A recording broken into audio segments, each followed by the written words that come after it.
Welcome back, everyone. For today's video, we are going to be taking a look at the 10th round of the 45th Chess Olympiad being held in Budapest, Hungary. Now, we have a very big matchup between India and the United States on the top board. The winner of that match will likely determine who wins the gold medal in the event.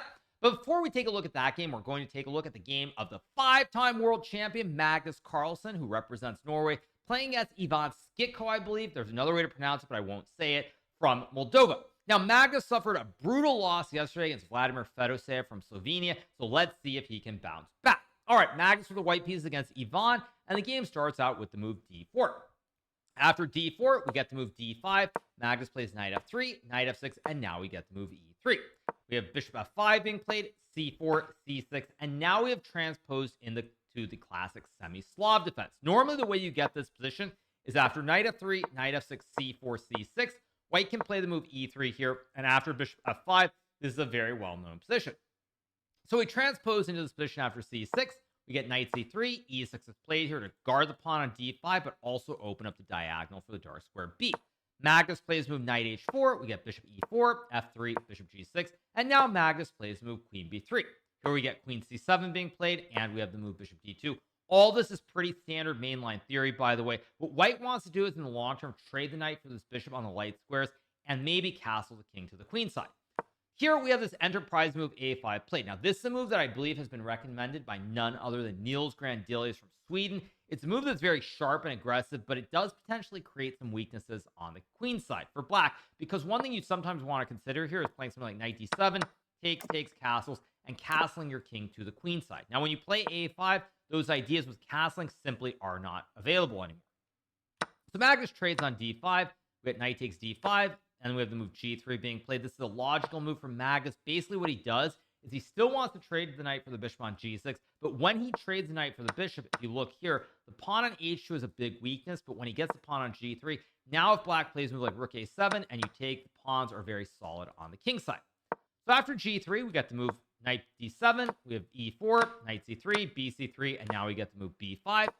a3 is played here, and we have the move bishop e7. Now Magnus decides to trade the knight for the bishop, and at this point, we've reached a very imbalanced position. White has a big white center here with these pawns on c3, d4, f3, and e4, and the two b's as well, but black has all the available breaks in the center with e5 or c5 or b4, and an open h file as well. So right now, the Bs don't really have scoped this bishop on f1, not super active. Bishop on d2, staring at an open diagonal, and it's a very complicated and dynamic position. So Magnus goes king f2 here. This move is designed to guard the pawn on f2 and maybe manually castle the king to g2 down the road. And if the king gets to g2, just to illustrate the point here, once white develops the bishop, now the king guards the kingside pawns, and white is free to bring the towers to the center of the board. So here we get the move rook b8. Magnus goes for bishop e2. We get g5 played to stop f4. And now Magnus plays bishop e3.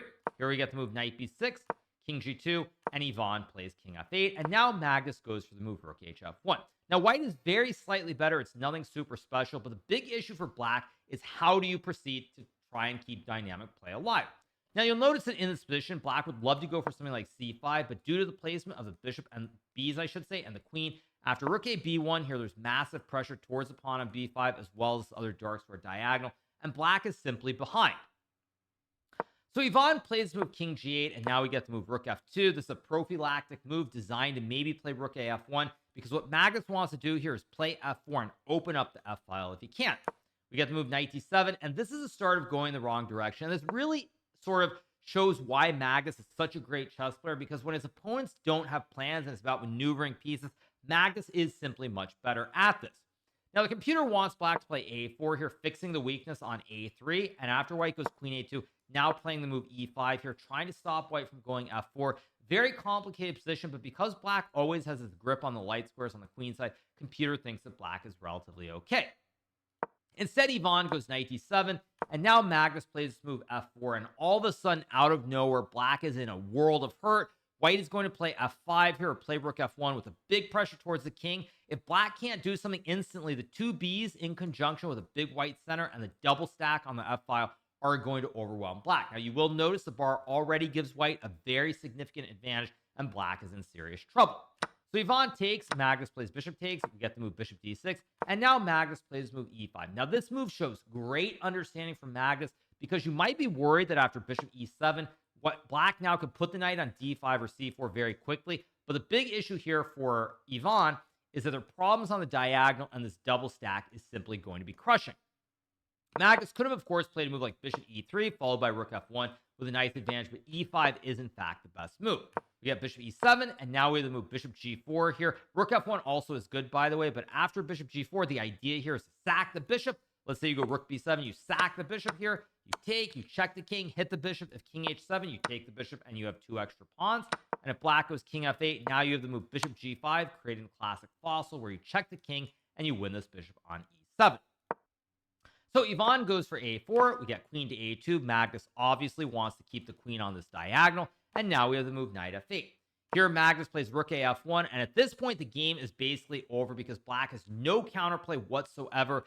The queenside pawns are fixed. This pawn on s7 is a huge weakness. Your king is bad. Your bishop and knight are passive. White's king is safe. Literally every trump in the position is in Magnus's favor.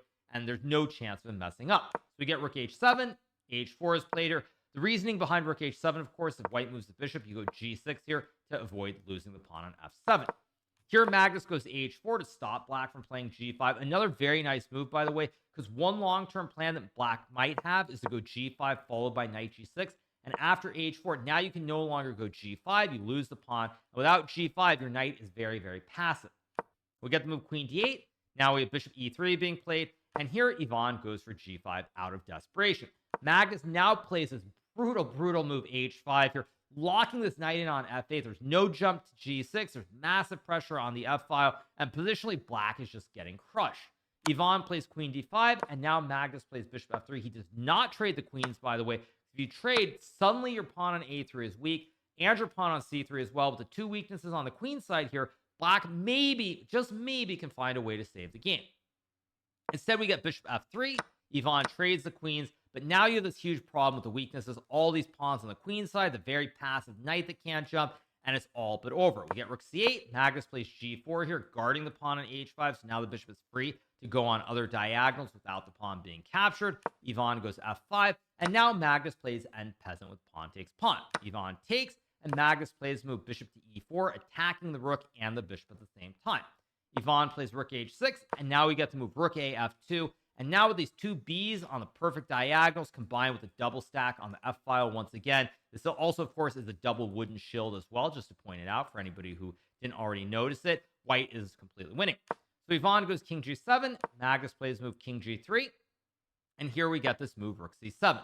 Magnus plays bishop takes g5. We get takes, rook takes knight. And here, even though there are opposite color Bs and black is only down a pawn, it's all but over because of the 2 connected pawns on the king side. Ivan plays rook h8. We get the trade of rooks, and now we have the move h6 being played. Another very nice touch here, because what h6 does is it covers the squares on g7 and h7. The king can't get out.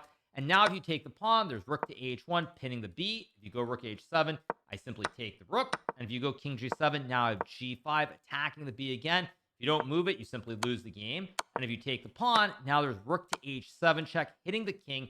And when you move the king away, I take the rook on c7, and I win the game. So Ivan plays bishop e7 here, trying to stop the mate on f8 out of desperation. And Magnus goes for the move g5. And here the game ends immediately because Ivan cannot take the pawn on g5 due to rook f8 checkmate here. King has no squares available. Bishop and the pawn cover the squares.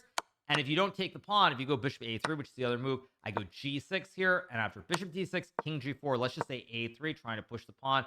I can play bishop b1 to stop the a pawn, but even g7 is good enough because after king g8, I have rook to h1 here. And now if you don't sack the rook with rook takes pawn, if you go like king f7, I push p. One of the pawns is getting to the end of the board. And if you play a move like rook g7 after takes bishop c6, you still have the a pawn, but it's an a pawn alone. One pawn is not enough to beat a rook.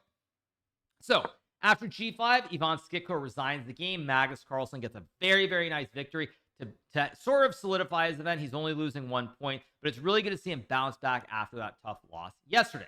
So Magnus gets a win. He's only losing a point, feels pretty stable. And now we're going to move to the big matchup of the day. So we have the very big matchup between India and the United States. Now, the U.S. is a little bit behind going to this match. They already lost one match to Ukraine. They drew another match against, I believe it was, I forget which country it was against, but they drew one other match as well. So they're not having a great event, but if they win this match against India, they can potentially tie India in the standings and maybe get the gold medal. So a lot of big matchups on board one. We have Gukesh versus Fabiano, a matchup between one of the runners-up in the candidates of Fabiano, and Gukesh is playing Ding Laurent for the World Championship. Board two is between Wesley So and Pragnananta. Board three between Arjun and Lenier Dominguez, and board four between Vidit Santosh Gujarati and Levana Roni.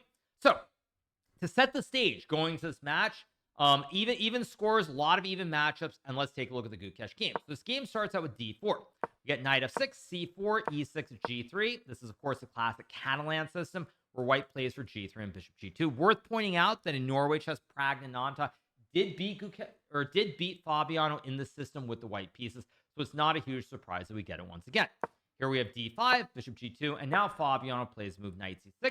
We get knight f3, and we have this rather peculiar choice to play rook b8 from Fabiano. Now, Fabiano in recent times, or more particularly in this Olympiad, he is trying to play creatively, trying to get his opponents out of preparation early. In some cases, it's worked. But this is a very interesting decision because in this position, d takes c4 is generally considered to be the main line. This is actually a line that I myself have played quite a bit from the black side after queen a4, bishop b4, bishop d2, and knight d5. I had this against Kramnik in the London Chess Classic. I must have played at least 3 or 4 other times. It's considered very solid, but on the other hand, it won't be a surprise and you have no chances to ever win because the position is very balanced. So Fabiano goes rook b8 here. This move, I think it was designed by Fabiano. So if white castles, you can take. And now if white goes queen a4 to hit the knight and the pawn, there's b5 guarding the pawn on c4, attacking the queen, and the rook guards the pawn, and there are no threats on the diagonal as well. So after rook b8, Gukesh decides to play move pawn takes pawn. We get bishop b4, knight c3, pawn takes pawn, and now we have this move bishop g5 being played. Now, one thing that's very interesting to note about this game is you see that Gukesh was surprised based on the time usage, but coming out of the opening and being surprised, he has played a very simple and easy line here where his moves are not going to be super difficult, and there will be no major complications, and this bodes extremely well for his chances in the candidates. So we get the move h6 being played here. Gukesh decides to trade. We get castles. Of course, white can't take the pawn due to the pin of the bishop on the knight. Castles, takes, castles, and now we get the move knight d2. And Gukesh here is opening up the long light square diagonal for the b, and white also can play for c4, e4 down the road. Now, Fabiano plays knight e7. Here we get the move e3. This is a very simple move to guard the pawn on d4. White, of course, could have played the move e4 in one go as well, and the computer gives an advantage, but Gukesh wants to be stable with e3. Now, e3 also gives white the opportunity to play for c4 here as well, because now after, say, g6, c4, the pawn on d4 is guarded. So it's a very flexible move. White can push either pawn here, and Fabiano plays move bishop e6 to stop the c4 pawn thrust. Gukesh plays queen a4. We get the move a6, and now we have this move e4 being played. Now, at this point, the game is getting very, very critical here because white has this nice central connection with the pawns on c3 and d4. Knight can jump to e4, like if you take and go queen g6. Now there's knight c5. There's also even rook e1 here. White has a lot of possibilities here to create problems for black, and it already is looking very, very dangerous. So Fabiano used a bit of time here, 20 plus minutes before playing c5, and this is really the start of going in the wrong direction. Now, do I fault Fabiano for playing c5? No, not at all. And the reason I don't fault Fabiano is because we're going to look at one more game from this match between Arjun and Dominguez, but at this stage, it looked like Dominguez was struggling against Arjun, and the other two games between Wesley and Prague and Levana and Vidit were looking very drawish. So when you're playing in a team event and your team is starting to struggle early on one board, you feel a lot of pressure, like you need to do something, you need to complicate, you need to go for something aggressive, and Fabiano tries with this move c5. And I understand why he did this, but here it's not a good move because now there's a very nasty move, queen a3, and Gukesh plays this move in 1 minute, by the way, which shows just how sharp he is at the moment ahead of his world championship match. Because here, if black were to take the pawn on d4, you think, well, takes, you attack the knight, and you're just up a pawn. But after c takes d4, white has a very nasty move, e5, attacking the queen, and now you're going to lose the horse on e7. If you go queen g5, I play f4, a connect 4, but again, the queen is stuck. And when you do move your queen away here, say it at g6, I take the horse, and after takes, I'm better. Now, the way the black should play is to take the pawn and get the 3 pawns here for the horse, but after knight to f3, queen to e4, knight g5, let's say queen f5, takes, and rook a e1. You have a bunch of pawns in the center, but your center pawns are falling apart, and long term, the bishop probably is going to get to this light square diagonal and win the game for white. So, after queen a3, Fabi plays b6, and now we get to move rook a b1. Now, the computer does like rook fe1 a little bit more, but it's a very imbalanced position here, and I really do like Gukesh playing rook b1, because now black has to deal with all these issues. Weak pawn on a6, weak pawn on b6 here, weak pawn on c5. You still can't take because of e5, and it's feeling very, very dangerous. Now, Fabi plays the move rook f8, trying to guard the knight so that now if white were to play king h1 takes an e5, now you take the pawn as the knight on e7 is guarded. So Gukesh takes the pawn on c5, and now Fabi plays this move d4, trying to create chaos in the center of the board. Now, one thing you'll notice here is that the bishop is now locked behind the pawn chain. So, for example, if you were to play this move c takes d4, takes, and something like knight b3, after takes, let's just say a b3 and queen c5, queen a6, white is up a pawn here, but the diagonal is closed, so black has pretty decent chances to draw the game. Gukesh spends a bit of time here before playing this move c4, and this might not be the best computer move.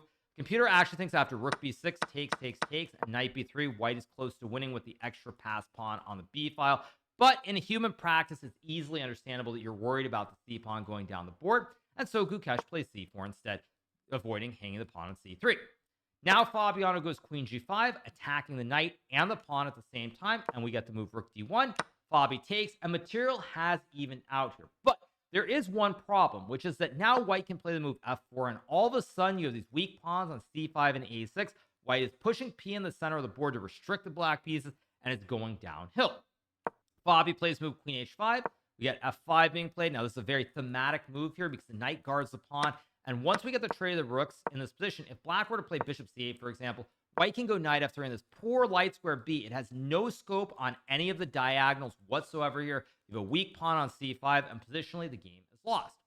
So, Fabi goes queen to e2 here, trying to attack the knight and the pawn at the same time, and we get the move pawn takes bishop. Fabi captures, we get the trade, and now we have the move queen takes c5 being played. Now, a lot has happened, a lot is simplified here. White is up a pawn in this position, but black does have a pass d pawn going down the board, and most importantly, this light square diagonal is super close. For example, if I could just set it up, let's say black goes a5 and you get e5. If white could put this bishop on d5 or put the bishop on e4, if this diagonal is open, white's better. I guess here there's queen e3, but the point is with the open diagonal, this b is super active, white would be winning. And because the pawn is on e4 and you don't have the open diagonal, when you combine that with the pass d pawn, the chances of black surviving here are pretty good. So Fabi goes king g8 to avoid any threats on the f file. Now we get to move rook f1. Fabi plays king h7, and we get to move queen e5. Now, this is a mistake from Gukesh. Computer actually wants to move h4, but nonetheless, I understand queen e5 because you pin the knight on e7 here. Now the rook can't really move without hanging the horse.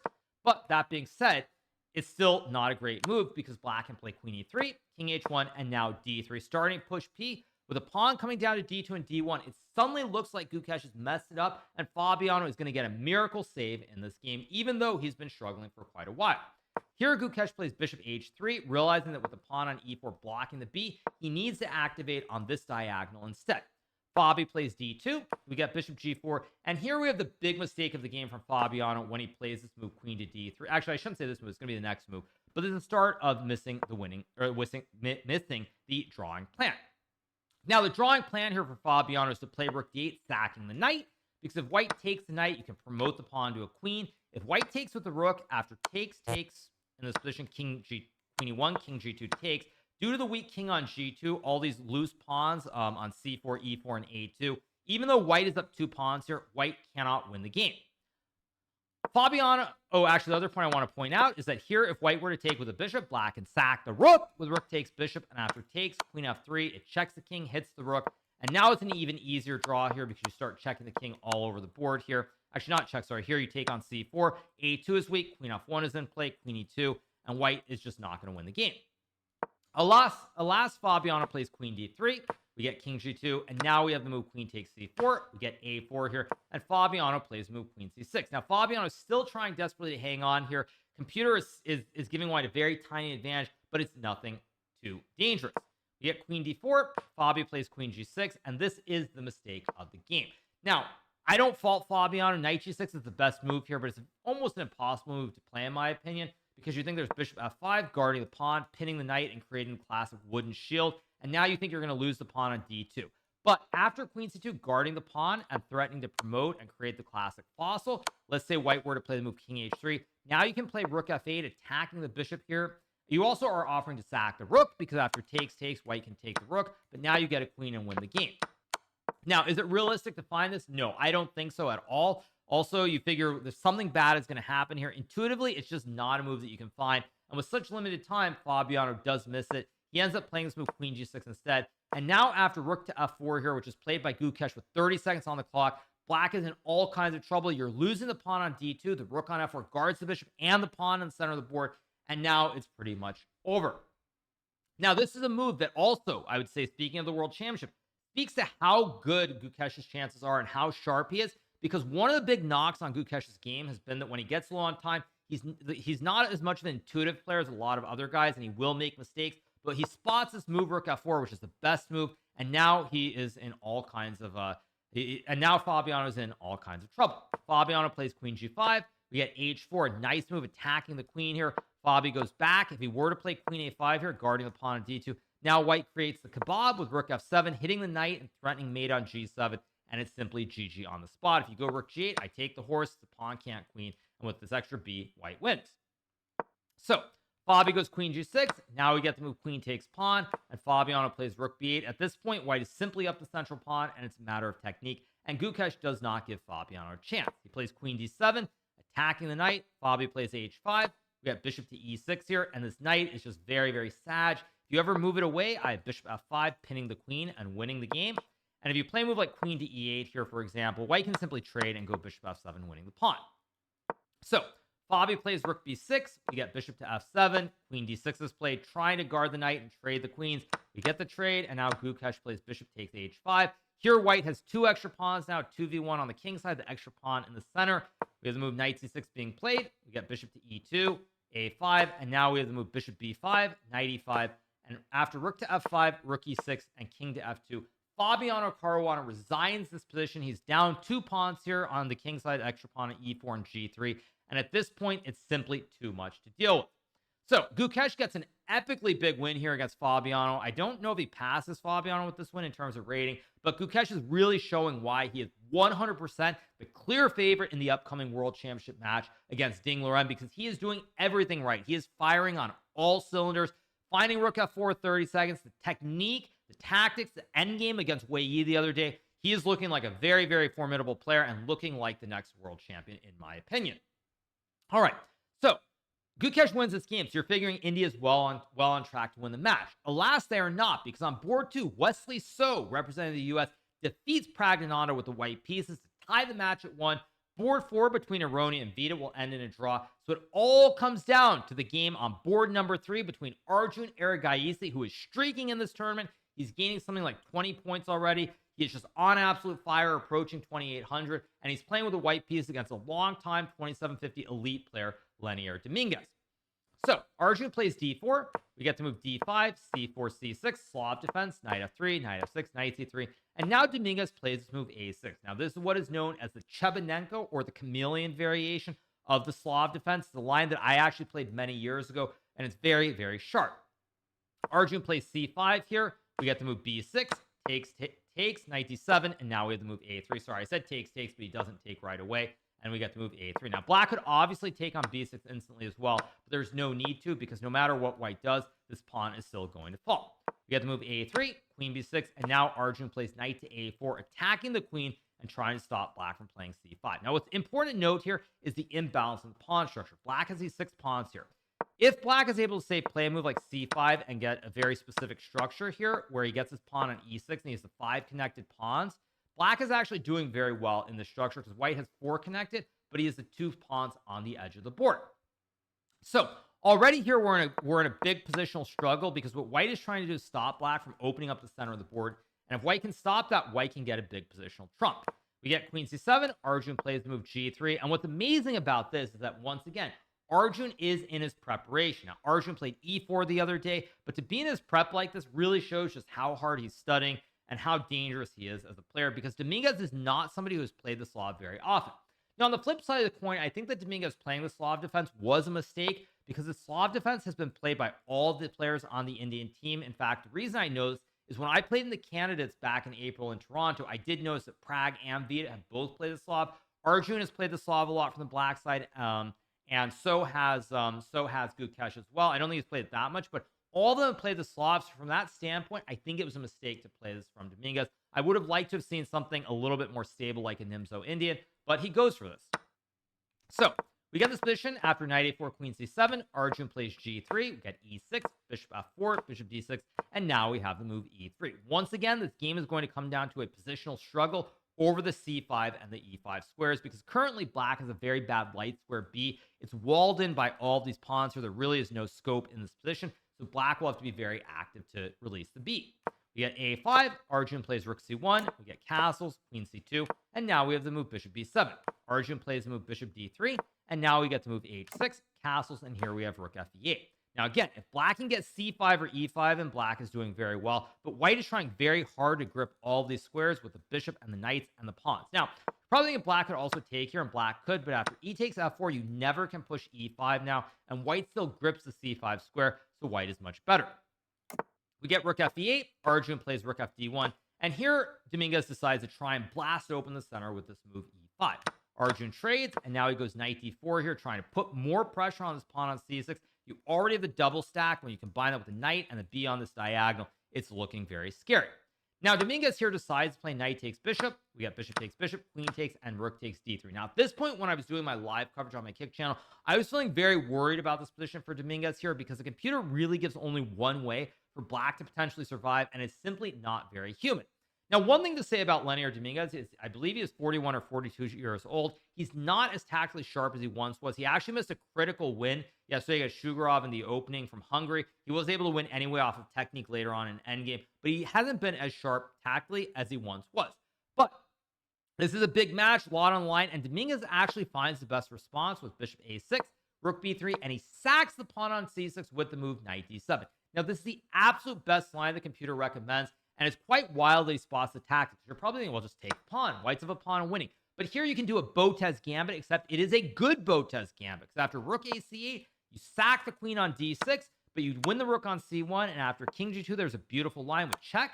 If white goes back, it's checkmate in uno, and after king f3, you have knight to e5, and now you're hunting the white king.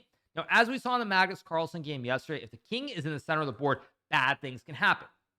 Now, white could sack the queen for the knight here and play on with something like rook b8, king h7, and something like g4, maybe knight c3, and white's not much worse. But if white were to play this move king f4, ignoring the knight, black actually has a forced checkmate with check. Rook guards the horse, so you can't capture. King f5, check. And now you have to play the move g4, and after takes, king f6, there's knight to d7 here. I guess this is actually the forced checkmate line, but you get the point. You have to sack the queen, and now the king is very close to getting checkmated on the next turn. And if you play the move king f6, there's this forced mate with check, king f5, knight takes f2, checking the king. You go g4, I take, and after king f6, now knight to e4 checkmates the king. No squares available in this position, and black wins the game. So Dominguez finds knight d7. At this point, I became very optimistic about his chances to survive, because this is a borderline, what I felt was a borderline impossible tactic for him to spot, considering his form, considering his age, not being as tactically sharp as he once was, but he does come up with the goods. So Arjun plays the move knight b6, and now Dominguez correctly sacks the rook by pushing the pawn to c5 here, trying to attack the knight in the center. And you will notice here that there are some issues on the light square diagonal, because white is missing the fianchetto bishop. There's no light square b in this position, so even though black is sacking the rook, black has decent counterplay. We get the move knight takes rook, we get rook takes knight, and now we have the move knight to b5, and here Dominguez plays queen c6. Arjun goes to a4 to create the bastion with the knight on b5, and now we get this move g6. Now, the reason that black is relatively okay here, or I should say okay-ish, is because of the weaknesses around the white king. Generally, when you push g3, you want to fianchetto the bishop. Now, without the fianchetto bishop here, there are ideas like bishop b7 to create the double A battery here to try and checkmate on the diagonal. There also are ideas like c4, which is the computer line. And after rook c3 and knight e5, let's say you go knight d4 and queen d7, knight can jump to d3 with a bastion. There's still these light square weaknesses around the king, and the computer doesn't think that white is clearly winning. Dominguez instead plays move g6. This is a move intended to stop knight d4 and knight f5 and create some space for the king on g7 and h7. Arjun plays rook c3, and now we get the move bishop takes knight, and this is sort of where things go astray. Now, the computer still says that after rook b8, trying to take the knight here and get an active rook, let's just say white goes h4, takes. Black is not completely lost here, because the pawn on b2 is weak. You can line up your own double A battery, and the pawn on c5 is guarded. But when Dominguez decides to take with a bishop here, after takes in this position, rook d1, black is going to struggle to guard both the pawns. The pawn on d5 is targeted, pawn on c5 is targeted. with the rooks and the queen lined up perfectly here. As you can tell from the valuation bar, Dominguez is completely lost. So he goes queen c6. We get the move rook to d3. Now we have knight to f6. And here we get the very important move pawn to e4. And this is a move that simply opens up everything here. Now you'll notice one of the issues for Arjun is that he's got the rook stacked. There really are no open lanes here, no open files for the towers here. If you can get open files for rooks, the rooks become very, very powerful. And after e4, Dominguez has no way to stop the d file from opening. If you were to take with a pawn here, white can play rook to d6. Rooks guard each other. You create the classic kebab in the 6th rank. You win the horse in the game. And if black tries to play d4, you can sack the rook with rook takes pawn, and black cannot capture as you lose the queen on c6. So at this point, it's clear that Arjun is going to win the game because after knight takes pawn, rook takes d5. Now the rooks are in the open lane. The pawn on c5 is weak, and black really cannot attack the king anymore. You have the lone knight and the queen. Also, the diagonal is obscured by the rook on d5. So here, it's all but over. We get rook e8. Arjun plays rook d8. We get move knight g5 here. Dominguez desperately trying to create some threats towards the king. Arjun trades, and now we get to move queen to d3. An important move here because the queen stops knight f3, and if black goes queen 6, once again, you can obscure the diagonal with queen to d5, and there are no threats anymore. Dominguez plays knight e6 here, trying to guard the pawn on c5. Temporarily, you might be thinking black has some chance to save because he still does have a knight and a pawn for the rook, but because the king is so open here and the pawns are split, it's just not realistic. You get queen e3. Now we have h5 being played. Rook d6 played by Arjun. We get queen to b5, and now we have this move queen to e5. A very nice move, guarding the pawn on b2. But now the black king is starting to get hunted. There are all kinds of threats towards this open diagonal. Black also is missing his fianchettoed bishop here, and white should win. Dominguez plays h4 here. We get takes. We have the move queen c4 here, and now Arjun plays h5. We get queen g4, king f1, and the move g5 is played. Now this does lose on the spot. Queen c4 would have been a better try here. Honestly, probably what should have happened is that queen c4, queen e2, you get something like queen f4, and now white will simply go rook d5, queen h2, and after queen to f3, you cover the checks on h1 and h3 here, and eventually the black king is going to be opened up here after takes, rook h5, queen d6. I think even queen a8 is probably winning here. All kinds of threats, and white should win the game. But Dominguez goes g5 here, obviously low on time here. It's the last move before time control, move number 40. But this move does lose immediately because now we get h6 here. White is trying to set up the classic Wally checkmate. If you go a4, I guess actually after a4, I can't sack the rook because then there's maybe a draw with queen d1, queen g4 yo-yo. But I can go rook to d8, sacking the rook this way. And if you take, there's the Lolly mate with queen g7. And after king to h7 is played, there's rook h8, king g6, rook g8. If you take, it's mate in uno with queen h8. And if you go king h5, now I can simply push p with h7. Queen check, and now I go queen to e1, and after queen d3 checking the king, I block here with queen e2, both blocking the check, but also checking your own king, and I get a new queen on h8. So Dominguez goes king h7, and now we get to move rook to d7 being played. Dominguez plays queen c4, we get king e1, and here we have the move queen b4. Now we get rook d2, and we have this move queen g4 being played, and Arjun goes rook e2. Now Arjun has slightly misplayed this, but I don't really fault Arjun because one of the things is this is a team match. There's a lot riding on this. If India wins this game, they win the match, and they will all become national heroes back home. We get queen g1, king d2, and now Dominguez plays king g6. And here Arjun plays the final move, which is h4, opening up this black king on g6.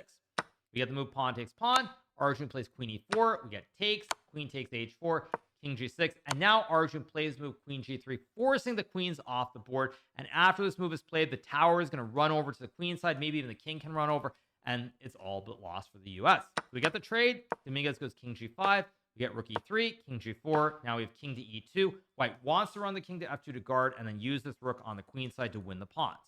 Dominguez plays knight g5. We get rook e5, f5, rook takes c5. Now we get a4, and we have the move rook a5.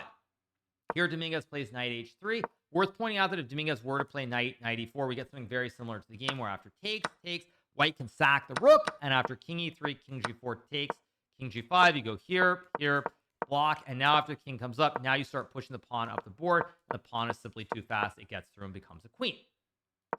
So Dominguez plays knight h3, Arjun takes, we get king g3, rook a3, king g2, and now the final move, which is rook takes knight, sacking the rook, and here Dominguez takes, and after king f3, Leonard Dominguez resigns this game, and Arjun Erigaisi gets the big win in on board 3, and he ensures that India will win the match by a score of 2.5 to 1.5.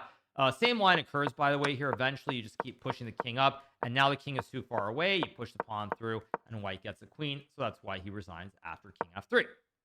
So with this win, India wins the match 2.5, 1.5. They ensure that even if they lose their match tomorrow against Slovenia, they will get the gold medal due to their outstanding tiebreak. They have won 9 matches and had 1 draw only against Uzbekistan.